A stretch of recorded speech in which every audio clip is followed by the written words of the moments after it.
Welcome back to the channel, and yes, you are not dreaming, that is my Enfield repainted.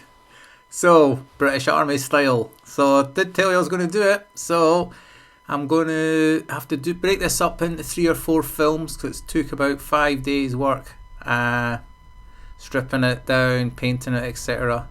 So I'm hoping that some of the films will come in handy for anyone that wants to strip one of these down in bits. You'll see how we take the forks off, headlight cowl, all the panels, etc. So I'll try and cover what I can. Sadly, this first film's got the usual LED interference with the camera. I've since learned to reduce the frames per second, which I did after day 1. So day 1 is going to be stripping this bike down, sanding it after I clean it, priming it, and we'll get things going with that. So yeah, hopefully you'll find this quite interesting. Leave your comments. And so back to painting. So I always use the same make of red oxide primer. I'll put this in the link. And the paint I buy from Dallas Auto is the Green Army paint, which is the Willis Jeep paint. So first thing I had to do was construct a wee paint tent booth as such to not cover my garage in spray. Here's the graphics that I got. The ones on the left are copies from India, which I'd planned to use, and as you'll see, I didn't use them. Anyway, so let's get going. So seat off, tank off, side panels off, front mudguard off, forks off, headlight assembly with speedometer off. First of all though, before I took them off, I thought I'd use the heat gun when I could work on the tank. I discovered that the side panel stickers are actually lacquered over, so I'll just sand them smooth because I've got new graphics that will go on there. Tank decals all came off, however I did run into a problem. Now these things happen, and I always try and have a B plan for problems. So I took the knee guards off to start with, and I discovered that the adhesive, I could not get this to come off the tank at all. I tried WD-40, White Spirit, everything. So my plan B is to use the same ones, not put new ones on, and I'll just put them on my Araldite. So I'll work my way around that. As I say, it's all about overcoming problems as you find them. So tank off next. You'll have seen this on videos where folk do tap it. So you've got to unplug your fuel line, unplug your wiring, and then you've got a breather pipe as well, and then that's the tank free.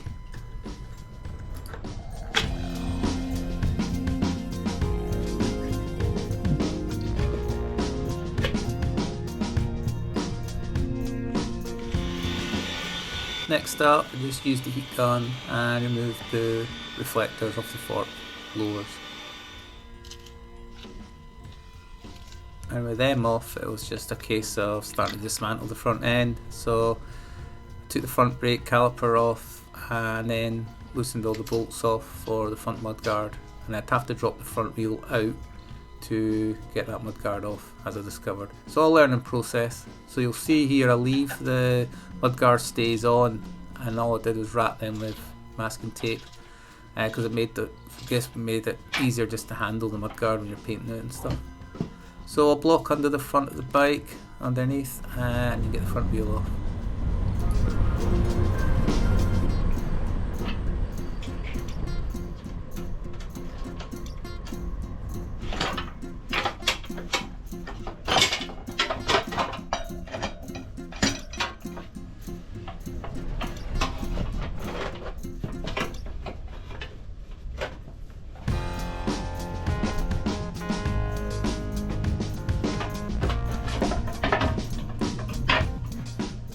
Probably the bit I was most nervous about was taking the whole headlight assembly off, getting the speedo out, etc.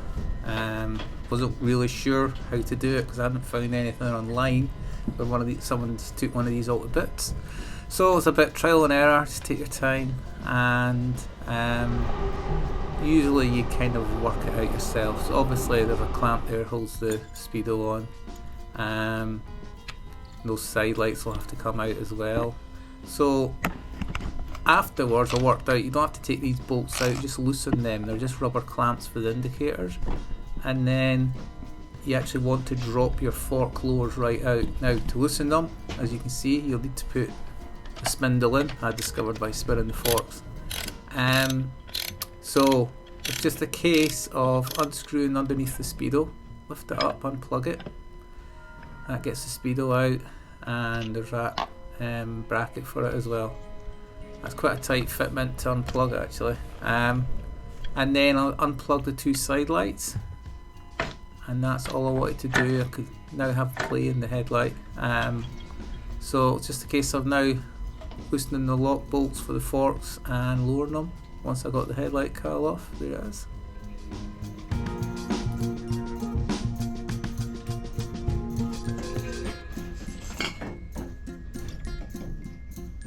Yay!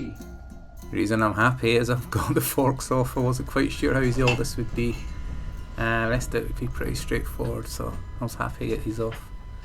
I wouldn't like to leave all this dismantled for a few months before going back to assembling it though. It's good to be able to do it just a few days later. So onto the back mudguard, unplug the wire in, and then there's rails onto your mudguard. And I took them off, and I also took off the rear racks, those horrible copy racks that I bought stupidly. And I took the whole lot off in a runner, and then I dismantled it all later on. But bit trial and error here, but I got the That's whole the lot back off. mudguard off.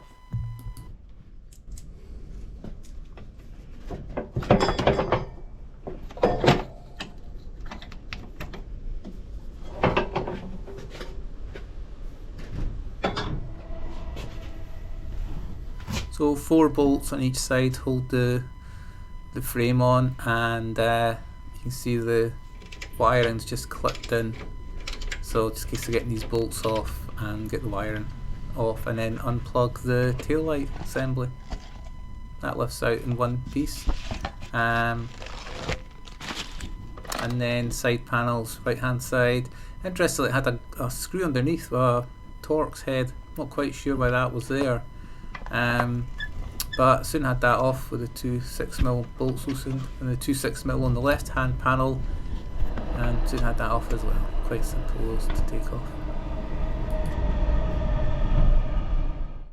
So these, along with the tank, would get a wash down, a sand, and then a wash again ready.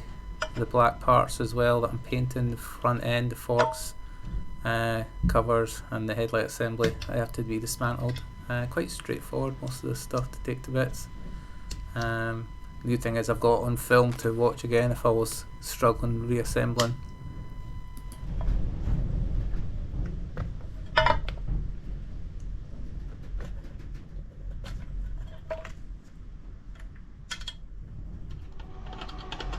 The silver headlight cover, lovely feature on the bike.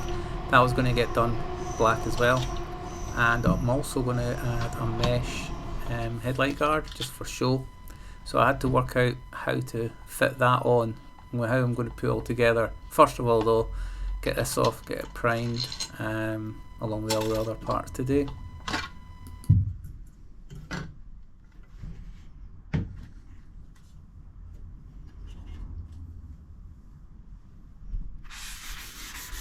So everything got sanded over just to get a key for the primer to help grip, and I'm just going to put masking tape over the area where that rubber pad will go.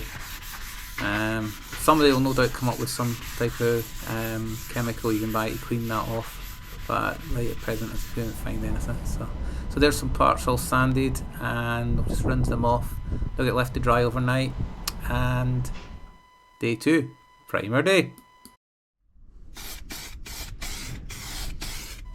So how I done the tank is it was only about 1/4 of a litre or so left in it, so I had to leave the fuel cap on to tip up on its end, and I masked off the plug and stuff and the wiring connection underneath. So after I'm primed underneath, I took off the fuel cap, just 2 bolts, and then I've just put a rag in because the tank will now sit upright for the rest of its coats of paint.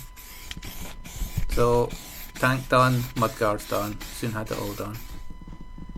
So I did about 3 coats, just letting it touch dry in between each one. It's a really good primer to use. This doesn't spurt or run or anything.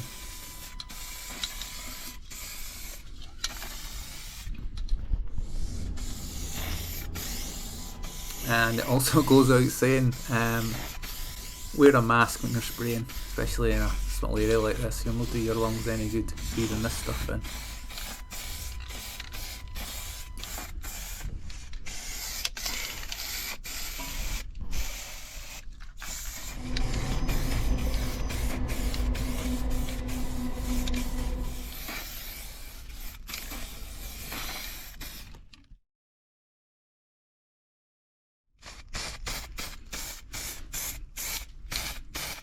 So with the big parts done and out the way, just got all the small parts done, and we're soon finished with the priming.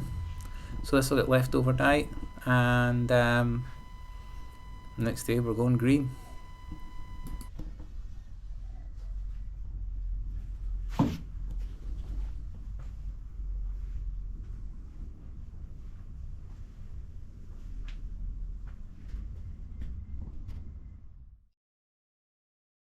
So next episode of this will be going green, and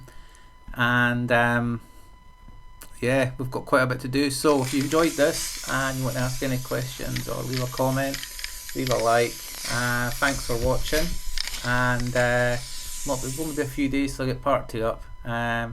We've still got a long way to go till it looks like this.